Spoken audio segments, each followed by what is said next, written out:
Un migrante è morto stanotte investito durante la fuga da Villa Sicania, 3 poliziotti rimasti feriti, arrestato il guidatore di 34 anni originario di Realmonte.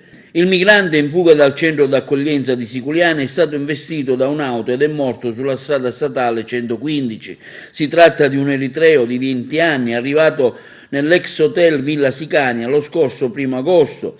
Feriti sempre perché investiti dalla Volkswagen Touareg anche i 3 poliziotti che sono stati trasferiti immediatamente al pronto soccorso dell'ospedale San Giovanni di Dio di Agrigento.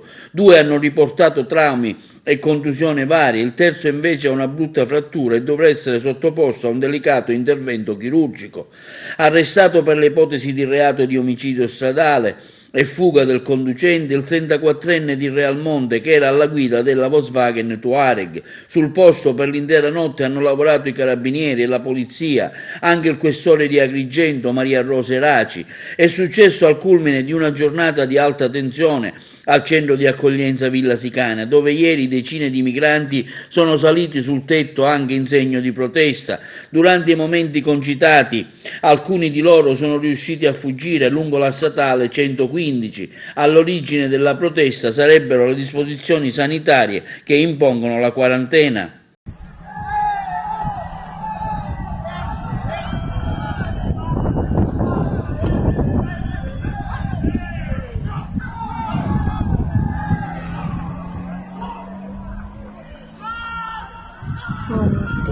Intanto sulla vicenda di Villa Sicania interviene oggi Francesco Picarella, responsabile di Confcommercio Sicilia. Quanto accaduto la scorsa notte, afferma Picarella, sulla strada statale 115 è un chiaro ed evidente che la struttura Villa Sicania risulta assolutamente inadeguata per il mantenimento del presidio e il controllo volto a garantire la permanenza degli ospiti in quarantena. Il diretto accesso sulla strada statale 115 mette in grave rischio i migranti ed inevitabilmente anche le forze di polizia che devono garantire il controllo della struttura. Per Picarella la morte del migrante e il ferimento dei poliziotti meritano importanti riflessioni sul ruolo degli hotspot, ribadendo la necessità di adozione di provvedimenti conseguenziali per garantire il cittadino.